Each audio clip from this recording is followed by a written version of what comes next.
सबको पार्टिसिपेट करवाते हैं, ये है रीजन।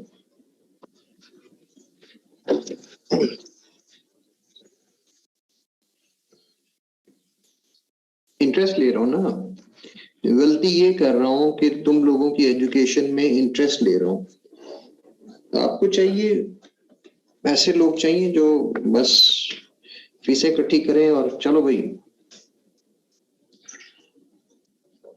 डिलीवर कुछ ना करना पड़े, चलो भाई। रहने दे नूर Fatima, I'm not feeling good about the whole thing now. अच्छा जी स्टूडेंट्स, ये हमने जीपीएस पढ़ा था, छोड़ो जो ये छोड़ो बेटे। अच्छा ये जीपीएस हमने कवर किया था और according to the study plan जो था वो हमारे पास अब नेक्स्ट जो है वो दैट इज स्टडी प्लान मैं आपके साथ शेयर कर लेता हूँ।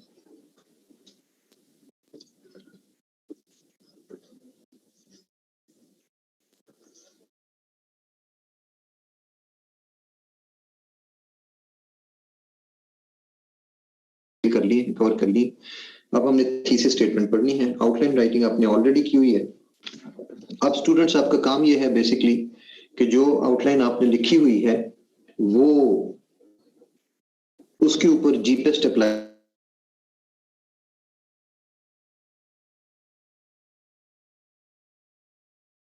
थीसिस स्टेटमेंट जो है वो भी ऐड करें।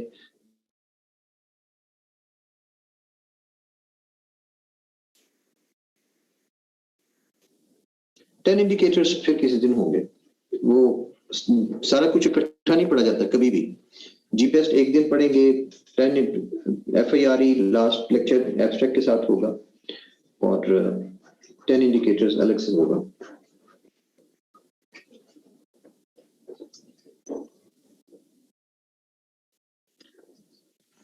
चलो सादिया नवाज आगे चलो।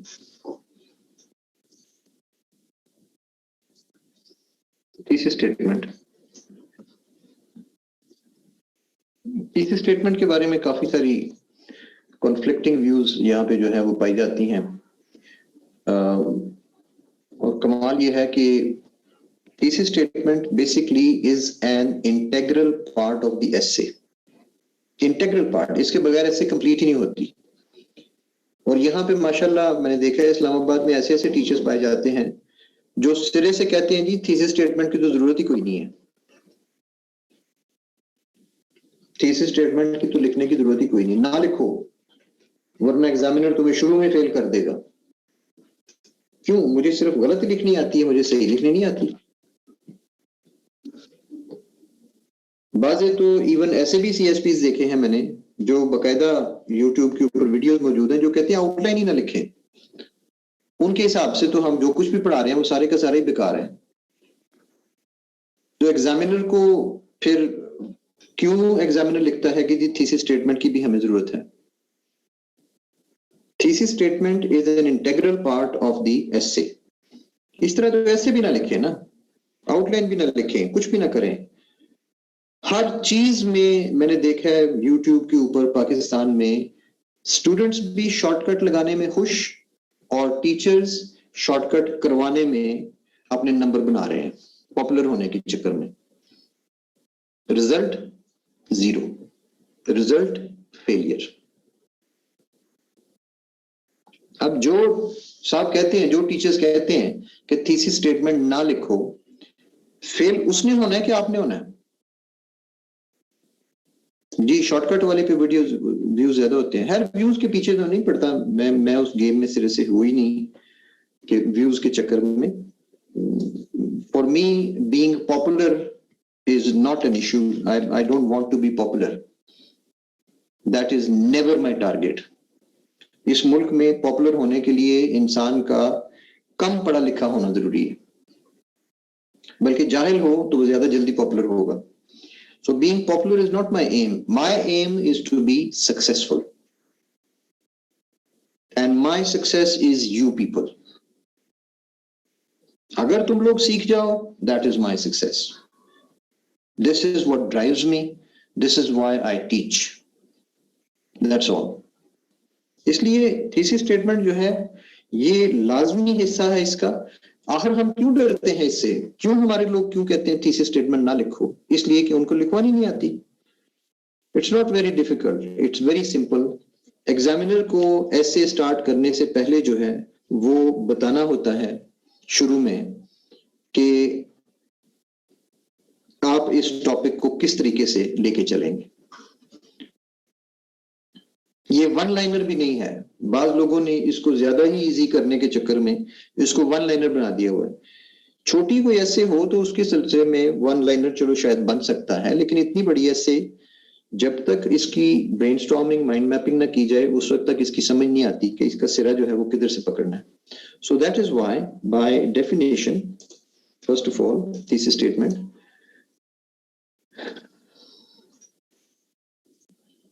it's a short statement summarizing the main point or claim of an essay. इसका जो काम है वो बेसिकली ये है, a short statement summarizing the main point or claim of an essay. Main point जरा लिख लें आपके पास जरा, expository essay का,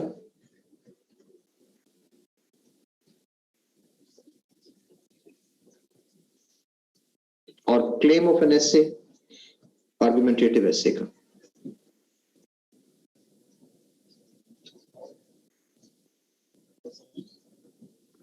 तो इसका मतलब ये हुआ कि एसे स्टार्ट करने से पहले हम एक शॉर्ट स्टेटमेंट देंगे एग्जामिनर को, जिसके अंदर अगर तो एक्सपोजिटरी एसे है तो उसका कोई मेन पॉइंट देंगे उसका, और अगर आर्गुमेंटेटिव एसे है तो उसका क्लेम जो है वो दिया जाता है, which is later on developed supported and explain in the text by means of example the evidence.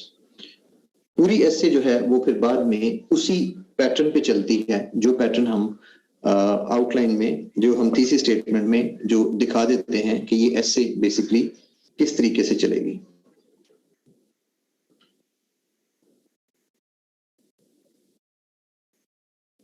By definition. सो इसका मतलब ये हुआ कि it is going to be a short statement. इसके अंदर थीसिस स्टेटमेंट के अंदर तीन चार चीजें जो लोगों को कंफ्यूज करती हैं वो बेसिकली ये हैं कि सबसे पहली चीज तो ये है कि इसको डेवलप किस स्टेज पे करना होता है, when to write thesis statement. फिर ये है कि what to write in the thesis statement. फिर ये आता है कि where to write the thesis statement. तो ये दो तीन चीजें हैं जो कंफ्यूज करती हैं लोगों को, जिसकी मैंने एक एक करके बड़ी डिटेल से उस सारे के आंसर्स जो है वो दिए हैं। जी सबा बिल्कुल सही कहा आपने। अच्छा जी, so when to compose thesis statement. A good thesis statement is developed after brainstorming and mind mapping. जब आप ये लिख लें, जब आप ये कर लें माइंड मैपिंग और ब्रेनस्टॉर्मिंग। अब देखिए मैं आपको इसको किस स्टेज पे पढ़ा रहा हूं, स्टेज 6 पे, यानी जब हमने रफ आउटलाइन बना ली है। At step 6 when you have a complete idea about your essay। देखो ना शुरू में हमारे पास ब्रेनस्टॉर्मिंग थी, बहुत ज्यादा पॉइंट्स थे, उसके बाद हमने माइंड मैपिंग कर ली तो हमारे पास पॉइंट्स कम हो गए। हमने रफ ड्राफ्ट आउटलाइन इस वक्त जो आप लोगों ने ग्रुप में अपलोड की हुई है वो रफ ड्राफ्ट है आउटलाइन का, तो हम उसकी शेप बन गई कि इस essay के अंदर क्या कुछ शामिल होगा। अब जब आप उसके ऊपर जी पेस्ट करके अपने पॉइंट्स को सीधा करेंगे, तरतीब में लगाएंगे, अरेंज करेंगे, तो उसके बाद ऑटोमेटिकली आपकी पूरी ऐसे की शेप बन जाएगी। उसकी बेसिस पे हम फिर थीसिस स्टेटमेंट जो है वो स्टेप 6 में डेवलप करते हैं।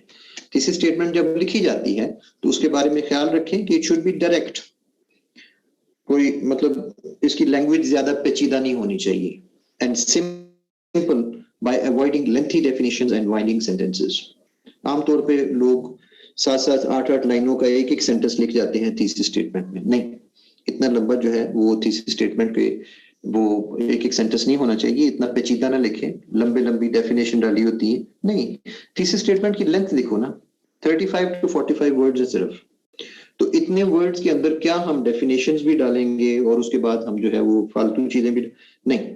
थीसिस स्टेटमेंट बड़ी फोकस्ड होती है, बहुत फोकस्ड होती है, थोड़े से वर्ड्स हैं और 3 सेंटेंसेस। मैं चनाचे एडवाइस करता हूं कि इसको 3 सेंटेंसेस में लिखें। 3 सेंटेंसेस के अंदर क्या क्या चीजें आ सकती हैं? अब ये जो था what to write in thesis statement basically it answers what, why and how of the topic. ये एक बड़ी अच्छी गाइड है, एक टेम्पलेट बना लें थीसिस स्टेटमेंट की, कि हम सेंटेंस 1 में क्या लिखेंगे, व्हाट, यानी एड्रेस द टॉपिक। सबसे पहले हम ये लिखेंगे कि टॉपिक है क्या, आपने टॉपिक को प्रॉपरली जिस तरीके से इंटरप्रेट किया है वो लिखेंगे फर्स्ट सेंटेंस में। सेकंड सेंटेंस में हम why of the topic, cause of the issue.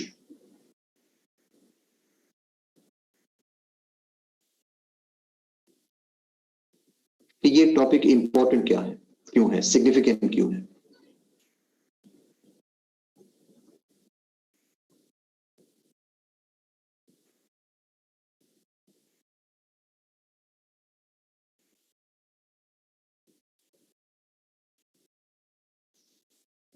तो ये हमारे पास इसका तरीका होता है। और थर्ड में हम लिखते हैं how. So what, why and how. How से मुराद है कि वे फॉरवर्ड 35 to 45 वर्ड्स के अंदर। सो ये 3 सेंटेंसेस में इसको कंपोज करें,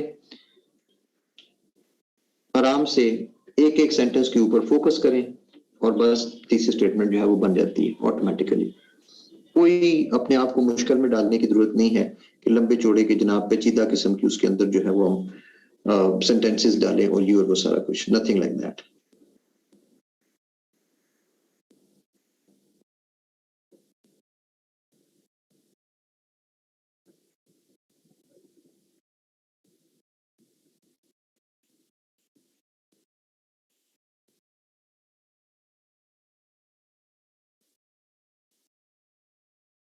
So here is your formula for।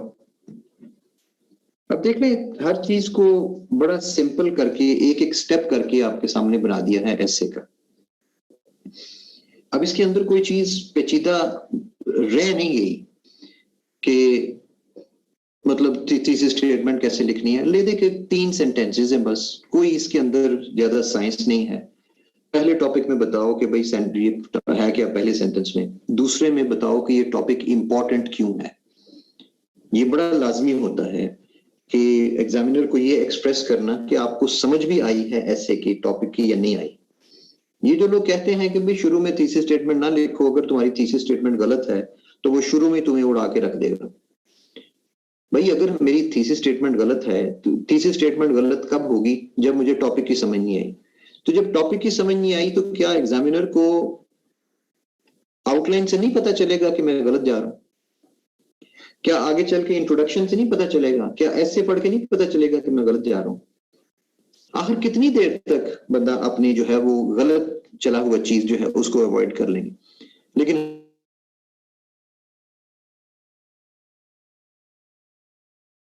क्यों ये समझना कि स्टूडेंट तो लिखेगा ही गलत ना,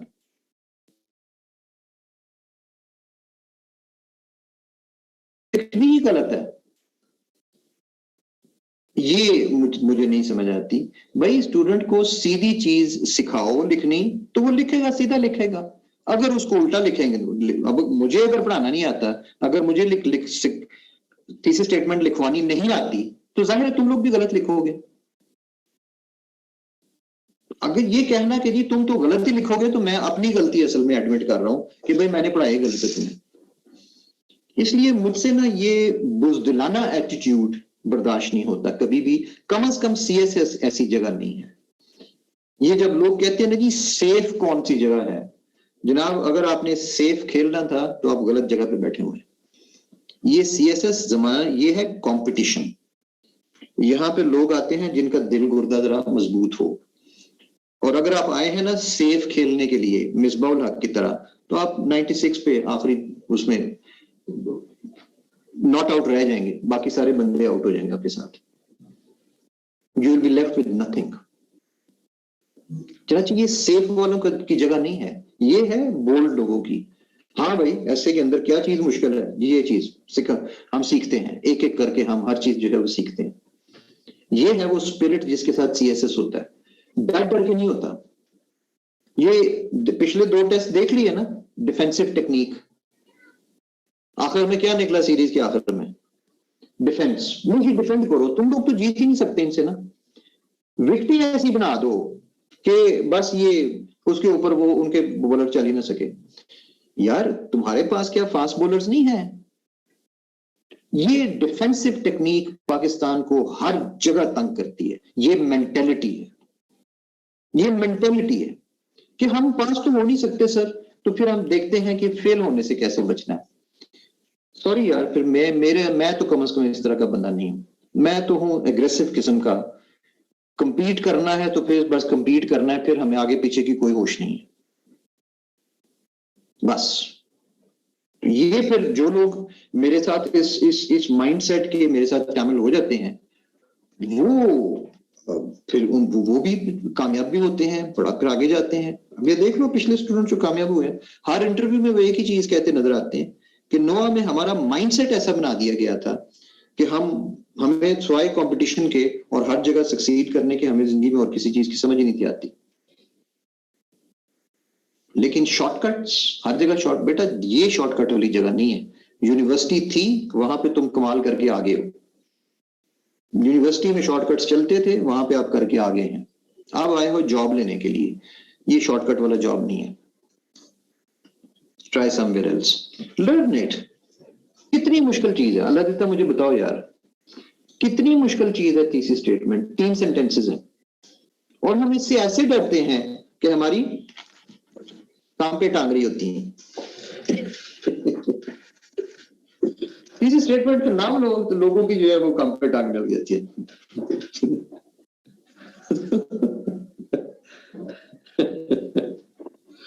it's very simple, there is nothing, no problem in this. चलो जी आगे चलते हैं। अच्छा जी, अब है where to write thesis statement.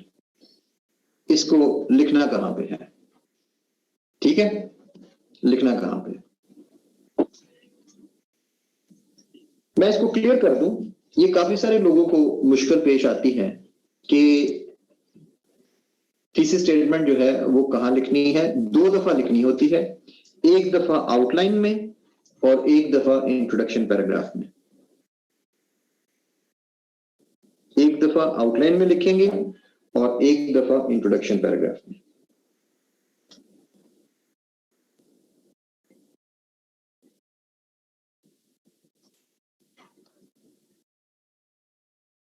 और इसको रेपिटिशन नहीं समझना, इसलिए रेपिटिशन नहीं समझना कि आउटलाइन एक सेपरेट एंटिटी है, उसके सेपरेट मार्क्स हैं। और आप यूं इसकी मिसाल देखें कि आउटलाइन के वर्ड्स एसे के टोटल वर्ड्स में ऐड नहीं होते, इंक्लूड नहीं होते, वो एक बिल्कुल सेपरेट एंटिटी। क्योंकि बाद लोग ये कहते हैं कि वो जी देखिए जी आउटलाइन में भी लिखी और फिर इंट्रोडक्शन पैराग्राफ में भी लिखी, तो ये तो रेपिटिशन हो गई। नहीं जनाब, आउटलाइन एक सेपरेट चीज है। थीसिस स्टेटमेंट की सब हेडिंग होती है ना, अभी जो आउटलाइंस आप लोगों ने लिखी हैं उनके अंदर थीसिस स्टेटमेंट की सब हेडिंग लिखी है ना इंट्रोडक्शन के नीचे। जी एग्जैक्टली सेम वर्ड्स नूर, जो सेम वर्ड जो आपने आउटलाइन में लिखे हैं, अगर उसको आप चेंज करेंगे तो फिर वो थीसिस स्टेटमेंट नहीं लिखेगी। इंट्रोडक्शन पैराग्राफ में इसको कैसे लिखना है, कहां लिखना है, वो एक सेपरेट चैप्टर है, वो हम बाद में करेंगे।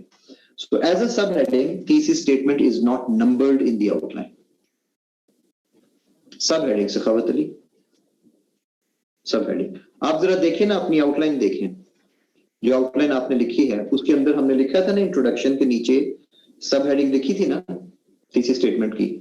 अब वहां पे जाके बाकायदा आपने थीसिस स्टेटमेंट लिखनी होती है।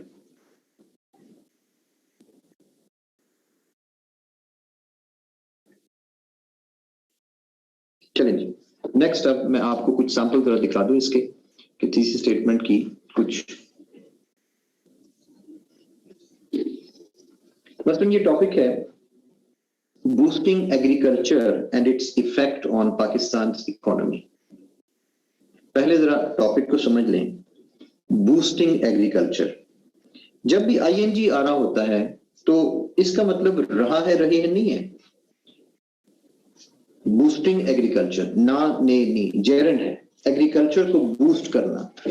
हमारे स्टूडेंट्स अक्सर ये टॉपिक में जब आईएनजी पढ़ते हैं तो वो खुश हो जाते हैं कि जी रहा है रही है।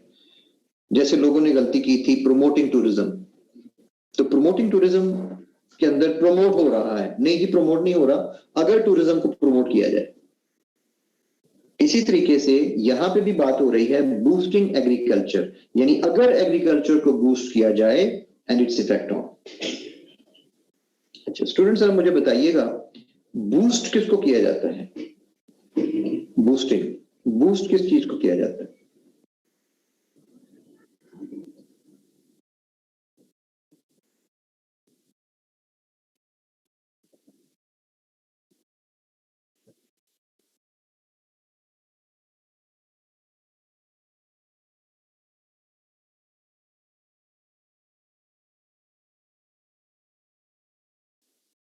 जो वीक है, लेस प्रोडक्टिविटी है, स्लो है, the thing which needs improvement, something at low position of productivity, ठीक है। अच्छा, तो इसका मतलब ये है कि इस टॉपिक में मौजूद है ना कि एग्रीकल्चर वीक जा रही है पाकिस्तान में। Do you think so? इस टॉपिक में ये चीज मौजूद है ना कि agriculture is already going weak in Pakistan. चनाचे देखें जरा इसकी थीसिस स्टेटमेंट। ये मैं आपको 3 सेंटेंस मेथड से ही इसको अलग अलग करके दिखाऊंगा इसको सारे को। So first sentence, what is the topic? The current low agriculture output in Pakistan needs uplifting to improve economy. पहला, what is the topic? Topic क्या है? उसके बाद ये कि what is the significance of, why is the topic issue, why is the cause issue important? Such boosting effort has been necessitated due to continuous neglect of agriculture sector and lack of technological modernization. इसको boost करने की जरूरत क्यों पड़ी है? हमें ये चीज भी जिक्र करना पड़ेगा कि इसकी how has it been necessitated? It has been necessitated due to these 2 factors. Third sentence हमेशा होता है वे फॉरवर्ड, इसको सॉल्व कैसे करना है? Robust steps to reskill the farming community with updated agricultural methods can support Pakistan's economy. अब आप language देखें, थीसिस स्टेटमेंट की लैंग्वेज बिल्कुल प्रेसी की तरह होती है। Each word is important. हमारे पास जाया करने के लिए भाई पता है ना कि 45 वर्ड्स है मैक्सिमम और 3 सेंटेंसेस हैं, तो फिर हमें बड़ी economy of words is very important for प्रेसी writing, for thesis writing. तो अगर आप इसको थोड़ा देखें इस थीसिस स्टेटमेंट को, you can see it is just like a picture, a short picture, a gist of the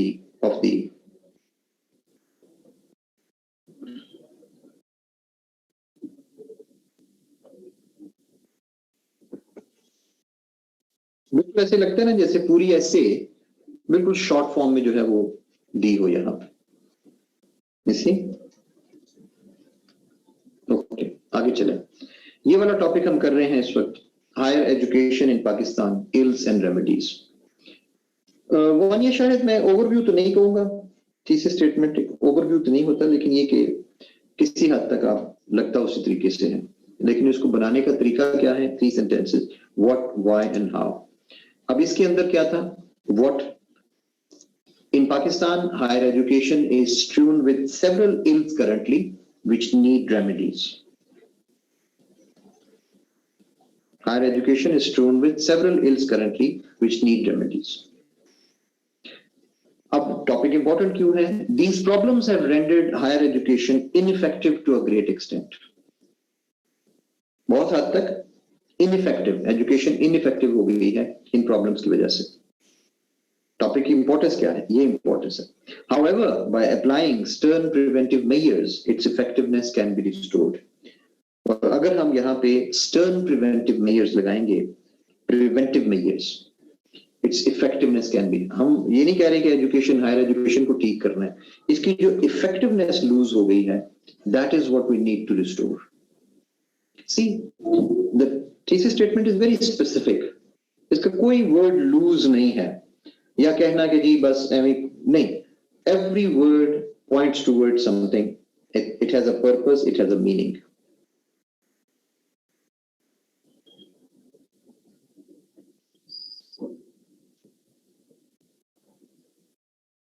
let's look at another thesis statement. ये अब आ गया आर्गुमेंटेटिव एसे की, ये अब आर्गुमेंटेटिव एसे की आ गई।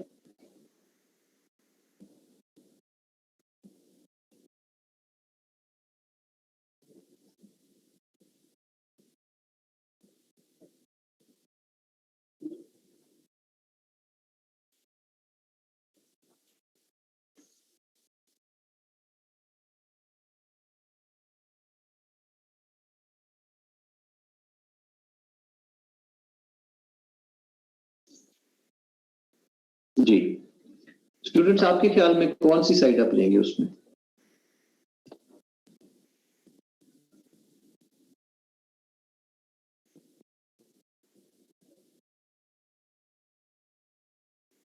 जी आप अपना ओपिनियन दे सकते हैं।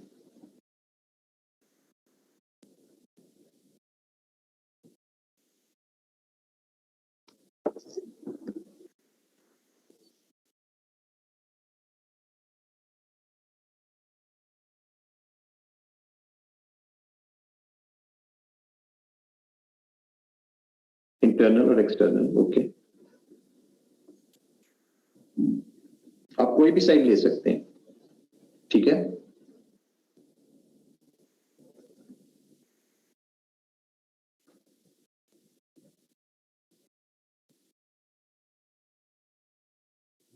ये ठीक है, ओके। अच्छा जी, इसका मेथड ये होता है आर्गुमेंटेटिव एसे का कि इसमें हमने first sentence addresses both variables, लिख लें जरा इसको, थीसिस स्टेटमेंट ऑफ आर्गुमेंटेटिव एसे।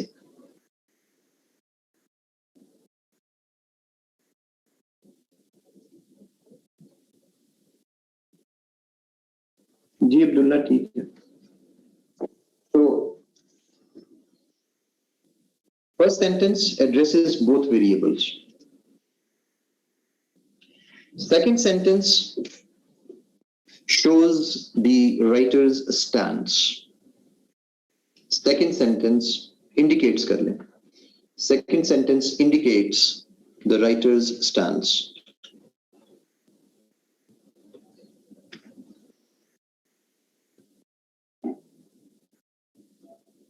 और third sentence way forward, third sentence way forward.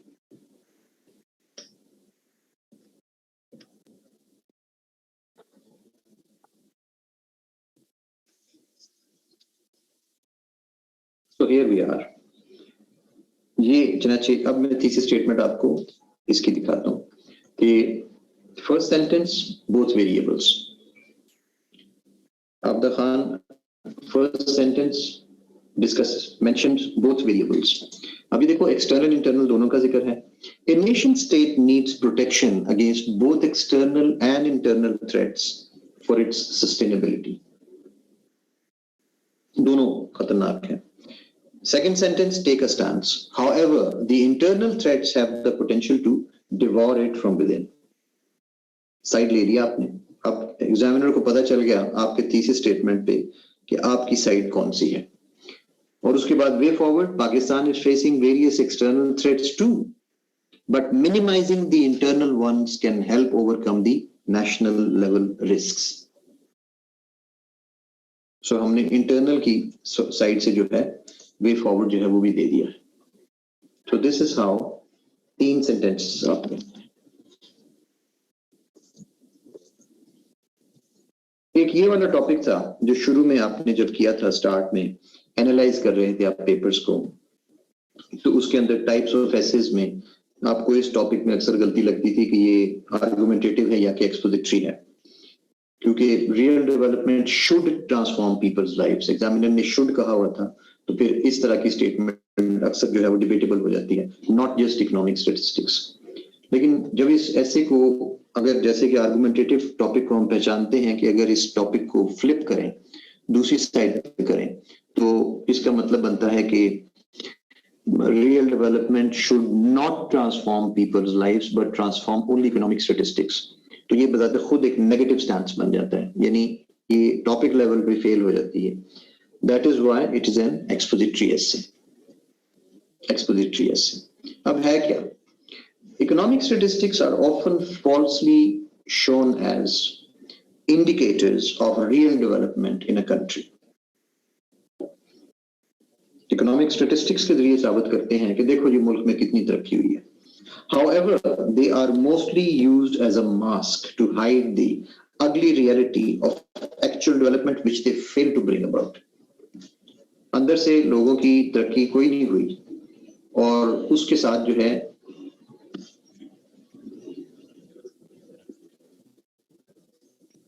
अगली reality of the actual development कोई नहीं हुई, उसको फिर कवर करते हैं किस तरीके से? स्टैटिस्टिक्स के जरिए.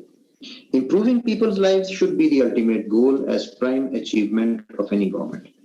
सो गवर्नमेंट का असल काम ये होता है कि वो पब्लिक लोगों की जिंदगी को इंप्रूव करें, ना कि सिर्फ इकोनॉमिक स्टैटिस्टिक्स. यस नूर फातिमा. नहीं, हेडिंग नहीं देनी हमने. जब इसको पैराग्राफ में लिखना है, जब आउटलाइन में लिखा था तो सब हेडिंग दी हुई थी, लेकिन जब पैराग्राफ में लिखेंगे तो वहां पे इसकी हेडिंग नहीं आती.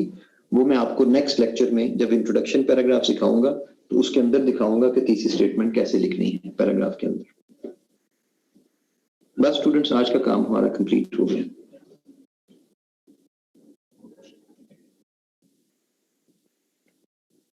मैं इसकी स्लाइड जो है वो आपको आपके ग्रुप के अंदर जो है वो भेज दूंगा.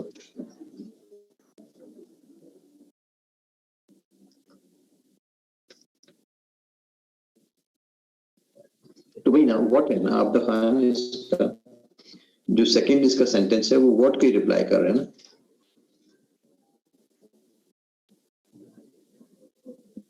असाइनमेंट वही है मारिया नजीर, जो आपने जो पहले आउटलाइन की हुई है वो वाली higher education in Pakistan ills and remedies, उसी को अब आपने जीपीएस लगा के उसको रीअरेंज करना है. अपनी आउटलाइन को दोबारा इसी तरह से पिक्चर्स डालनी है और अपने इंडिकेटर्स जो हैं ये GPEST आगे ब्रैकेट में मुझे आउटलाइन में दिखाएं.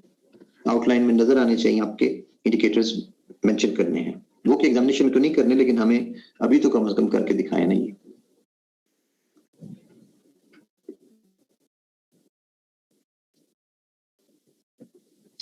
बस जी, it's time to go now.